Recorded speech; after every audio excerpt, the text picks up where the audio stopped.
All of his co-workers were gone. What could it mean? Stanley decided to go to the meeting room. Perhaps he had simply missed a memo. The bucket made Stanley want to be a better man and a better co-worker. In time, perhaps, he would become both of those things.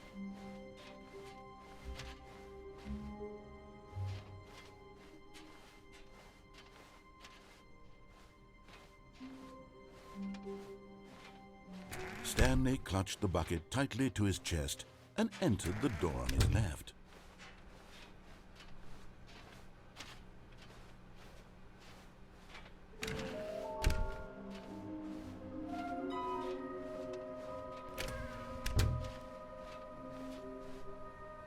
Coming to a staircase, Stanley and the bucket walked upstairs to the boss's office.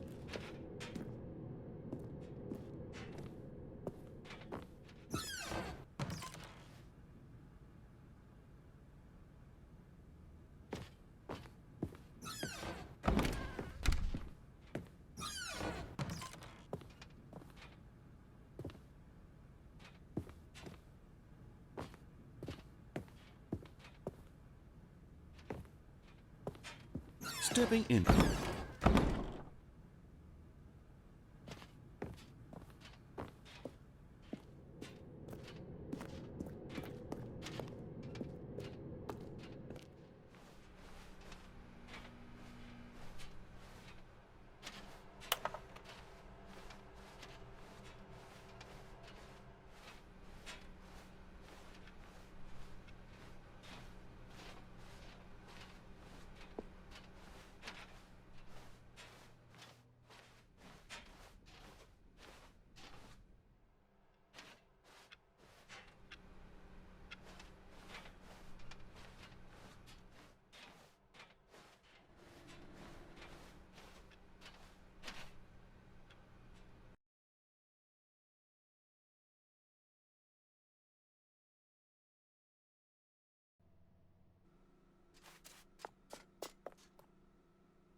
I can't wait to tell this story to my co-workers, Stanley thought. How amusing they'll find it. Oh, won't we all just laugh and laugh at the time I thought everyone had gone missing. No matter how hard Stanley looked, he couldn't find a trace of his co-workers.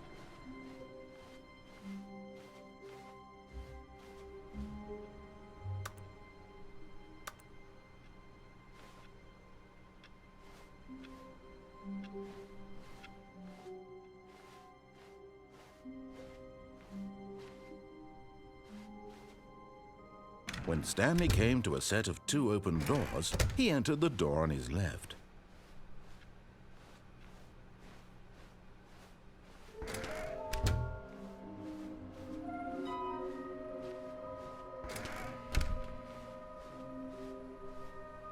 Coming to a staircase, Stanley walked upstairs to his boss's office.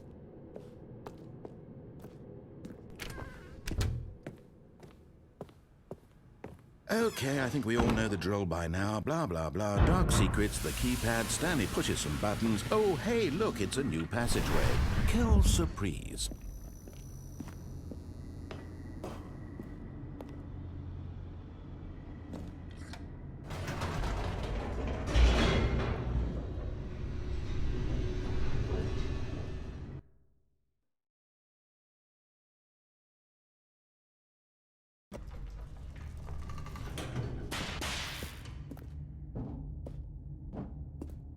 Stanley walked straight ahead through the large door that read Mind Control Facility. Although this passageway had the word Escape written on it, the truth was that at the end of this hall, Stanley would meet his violent death.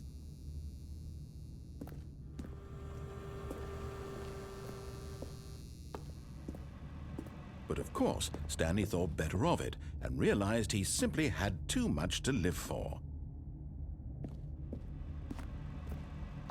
Nope, still on board with death.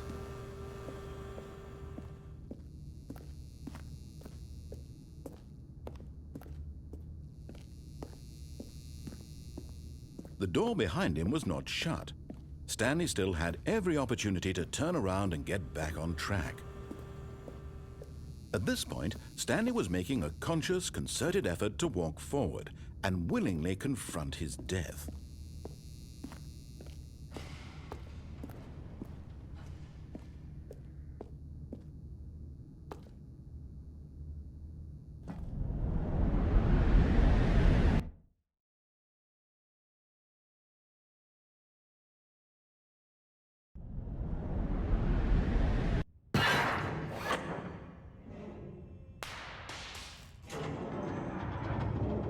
As the machine whirred into motion and Stanley was inched closer and closer to his demise, he reflected that his life had been of no consequence whatsoever.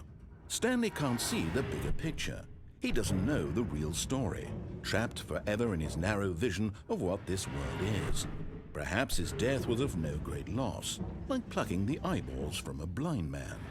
And so he resigned and willingly accepted this violent end to his brief and shallow life. Farewell, Stanley.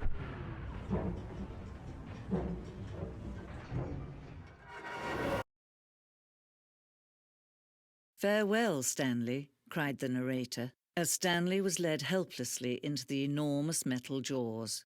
In a single visceral instant, Stanley was obliterated as the machine crushed every bone in his body, killing him instantly.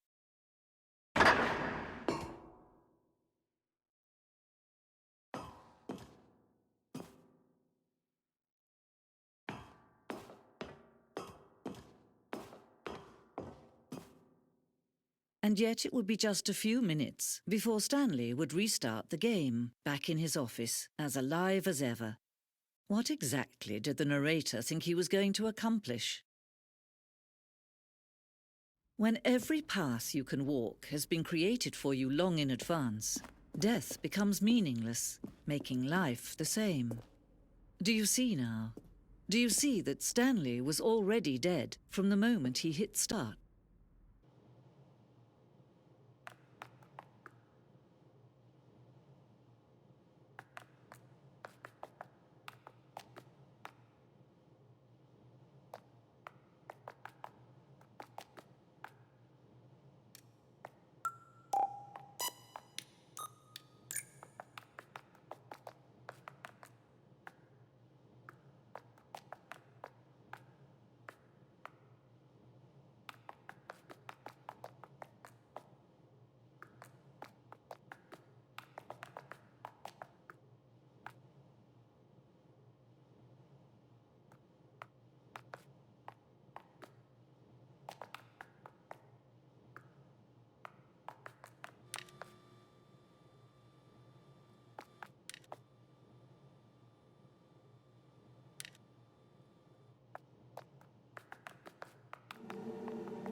Now then, this elevator for sure will get him right back on track to where he was Now supposed look to closely, go in the Stanley. story.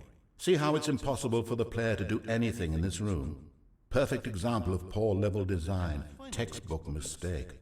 It's the kind of thing you'd pick up on intuitively if you had even the most fundamental understanding of it.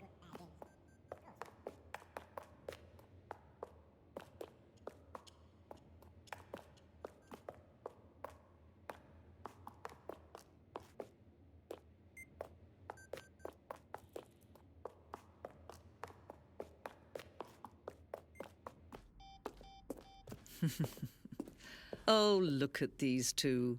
How they wish to destroy one another. How they wish to control one another. How they both wish to be free.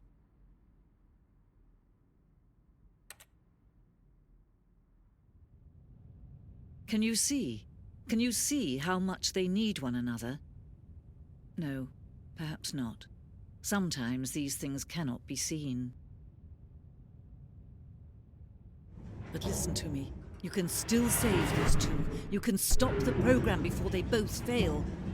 Push escape and press quit. There's no other way to beat this game. As long as you move forward, you'll be walking someone else's path. Stop now and it'll be your only true choice. Whatever you do, choose it. Don't let time choose for you. Don't let time...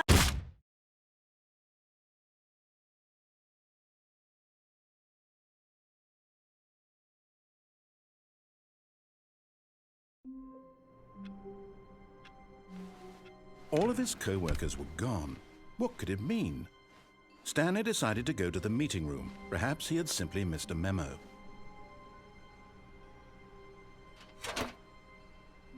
And try not to lose this one too, you dolt.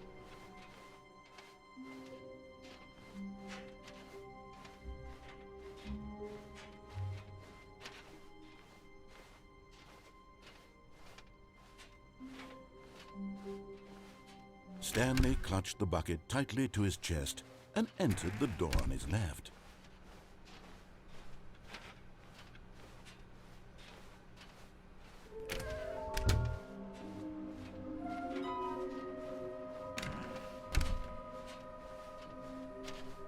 Coming to a staircase, Stanley and the bucket walked upstairs to the boss's office.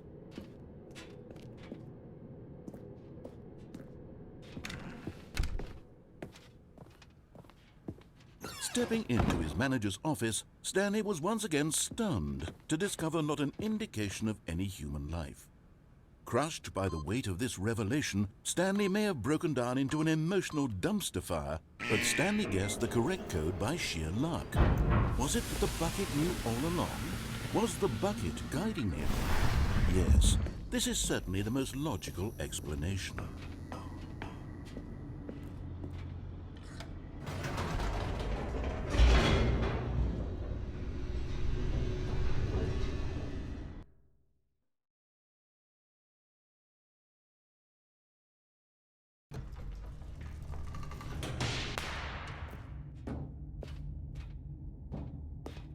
Stanley and the bucket walked straight ahead through the large door that read, Mind Control Facility.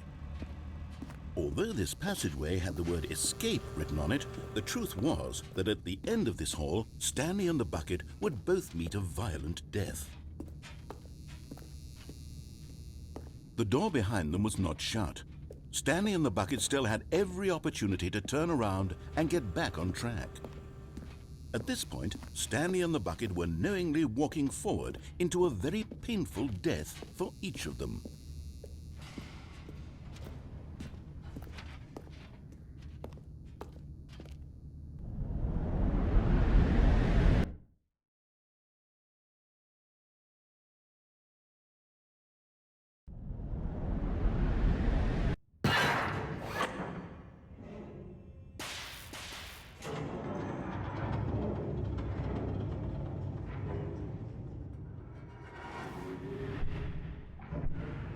As the machine whirred into motion and Stanley and the bucket inched closer to their demise, Stanley reflected on how meaningless the bucket's warmth and comfort had turned out to be.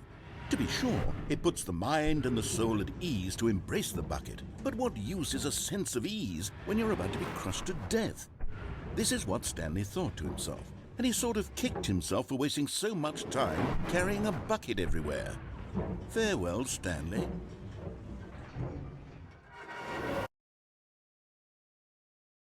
"Farewell, Stanley," cried the narrator, as Stanley and the bucket were led helplessly into the enormous metal jaws.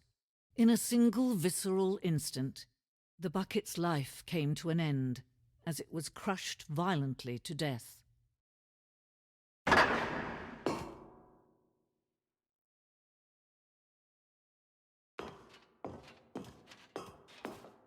It was a shame, the death of such a magnificent bucket. It's true that all buckets are radiant in their own way, but this one stood above the rest. It was a glorious bucket to behold.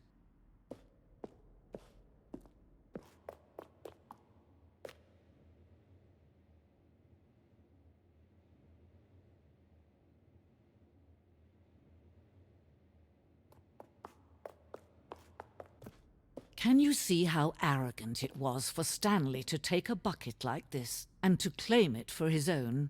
Can you see the hubris that blinded him? Can you see that the bucket is far more noble than Stanley will ever be in his short life?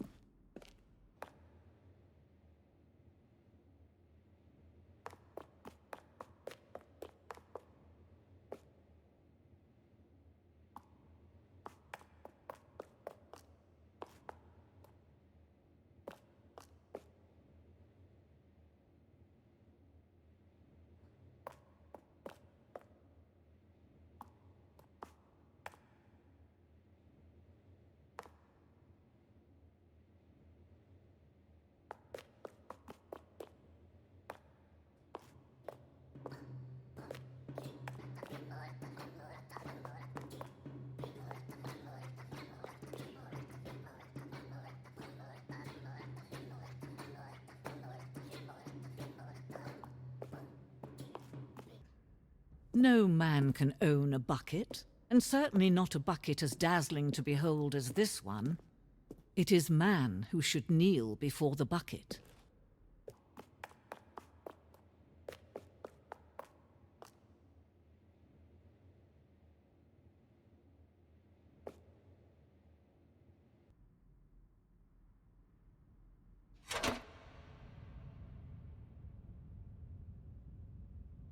But there is something we can do together, you and I, that will right this terrible wrong. Let Stanley die. Let him be crushed by the machine. Don't reset the game. Don't give him another opportunity to run off with another beautiful bucket. We can save the world's buckets from their treatment as tools and implements if only we let Stanley die together. The bucket shall take its place as ruler, as leader, as commander of a new world, a new vision for...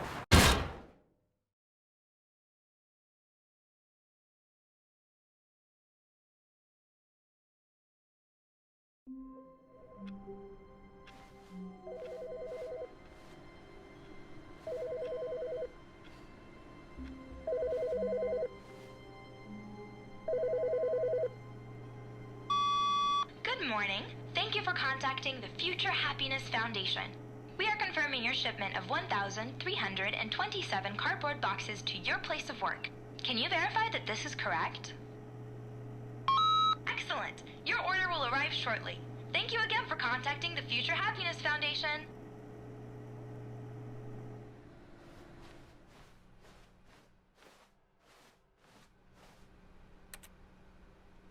Not everyone is so lucky to have a bucket, but Stanley is a very lucky fellow. Very lucky indeed.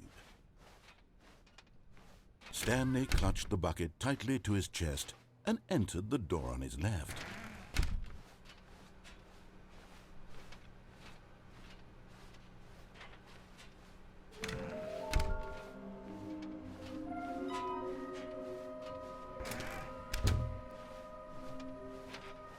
Coming to a staircase, Stanley and the bucket walked upstairs to the boss's office.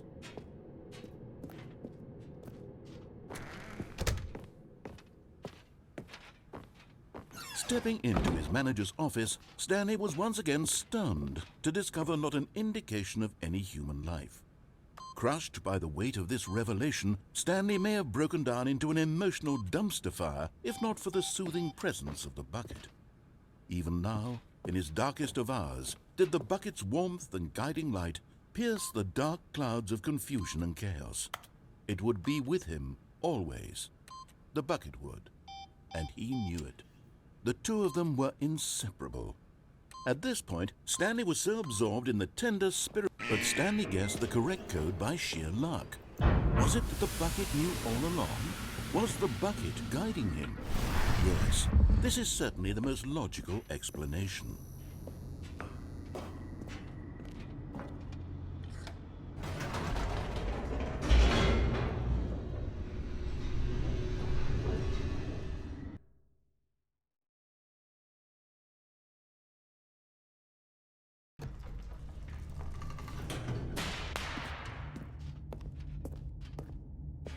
Stanley and the bucket walked straight ahead through the large door that read, Mind Control Facility.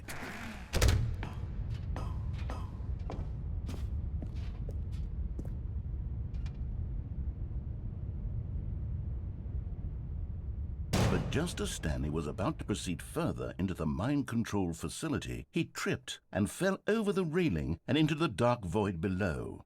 Thankfully, he fell directly onto the bucket, which safely cushioned his fall. Now, what to do next, Stanley wondered. Stanley and the bucket could find no way out of this enormous pit, and so eventually they decided that the best thing to do would be to simply get comfortable down here. So they set up a little couch and relaxed. It really wasn't so bad down here, a bit cold perhaps. After some time had gone by, they installed a few shelves as well, and a sort of kitchenette that was useful for when the bucket was craving paninis. But it wasn't until the rugs and the standing lamps came in that it really started to feel like a home.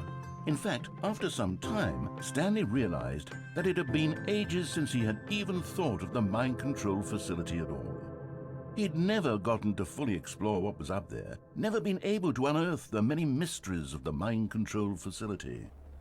This lack of closure began to eat at him. Soon he was dwelling on his regrets, and the state of their home slowly decayed as Stanley became withdrawn and neglected the cleaning.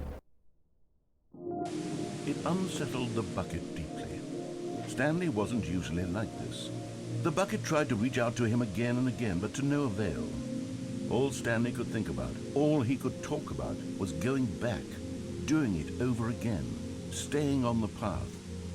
It was a mistake to leave the path. It was a mistake. It was a mistake. I need to do what the narrator says. I need to see the true ending. This made no sense at all to the bucket, which was simply trying to live its life down here as comfortably as possible. Yet Stanley was unconsolable. This isn't an ending. This is just a hole in the ground. The bucket sighed. True, it wasn't an ending. But it's where we happen to be.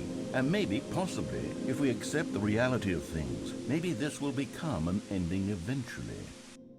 It's what the bucket was counting on. The two of them waited for a very long time.